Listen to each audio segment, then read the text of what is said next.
How Barcelona can dominate Europe again. With 3 years without reaching the Champions League final, Barcelona are no longer the dominating team of European football as they were under Pep Guardiola. Valverde delivered another league title last season, with Barcelona finishing 14 points ahead of Atletico. However, the Barcelona board and fans are now itching for their next European title. So how can Barcelona dominate Europe again? Even though Valverde has done a fantastic job at the club, there is no doubt that they have moved away from their stylistic roots, with Valverde's side relying more on individual talents of Messi and Coutinho rather than the attributes of the system. Quique Setién, the former Las Palmas and now Real Betis coach, would be the man for the Barcelona hot seat. Setién's style matches the stylistic identity of Barcelona, with his teams lining up in a 3-4-3 or a 4-3-3 system with high risk and offensive football based around a possession-oriented approach. But what players would need to be brought in? With Piqué ageing and Langley not exactly a top quality ball playing centre back, it's no wonder Matthijs de Ligt has been the subject of Barcelona's interest. The 19-year-old Ajax centre back is phenomenal on the ball, with the ability to dribble out from the back and play incisive passes into the forward players between the lines. De Ligt plays a central centre back in a back three or alongside either Umtiti or Piqué. This would add a new dimension to the Barcelona build-up play. In games this season when teams have allowed Piqué or Umtiti to have the ball and set a man close to Busquets, Barcelona have struggled to work the ball into Coutinho or Messi. De Ligt would be able to play almost as another regista in the side alongside Busquets, giving Barcelona a greater ability to transition into the attacking third. Ajax would command a fee of between 45 and 50 million pounds, which would represent great value for a teenage centre-back who could slot in straight away in the Barcelona first team and be a mainstay for the next 10 to 15 years. Frenkie de Jong, De Ligt's Ajax teammate, has also been the subject of interest from the Catalan club. De Jong has great dribbling ability from the centre of the park, allowing him to drift past players and open up structured opposition systems, something that Iniesta in his prime was the best in the world at. De Jong would provide added creativity instead of Rakitic, who is moving into a deeper position as he gets older, but lacks the incisive ability to make key passes from the centre of midfield. What this has led to this season is horizontal passes from the Croatian, but with Arthur in the side, Barcelona now need a younger centre midfielder who has the dribbling ability and vision from deep that De Jong has.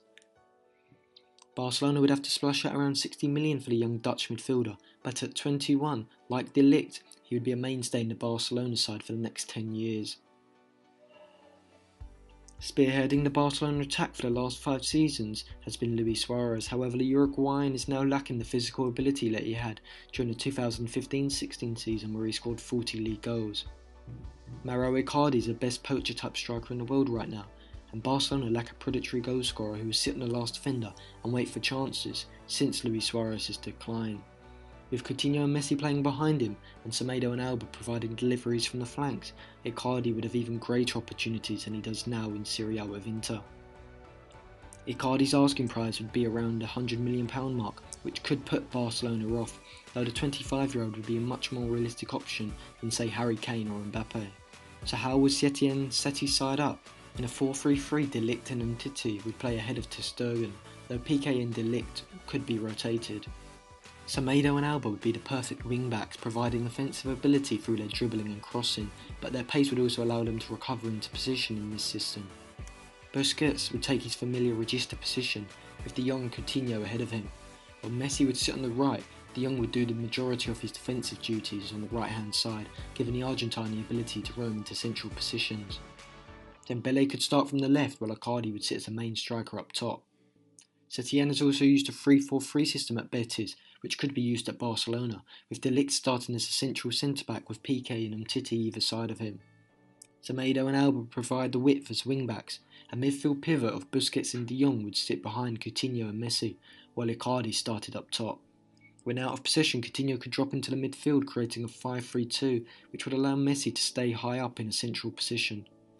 Barcelona would have plenty of depth in their side, with Malcolm, Dembele, Arthur Vidal and Rafinha all available, whilst youngsters Carlos Elena and Marc Cucurella, who is currently on loan at Eibar, could be incorporated into the first team setup.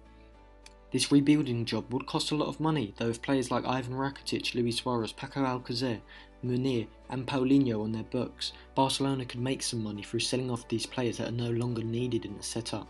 Whether Barcelona do in fact regain their European title this season, it is clear that the club is looking to transition back to the stylistic roots by pursuing young talents like De Jong and De Ligt. Thanks for watching, like and subscribe, and for more videos visit our channel.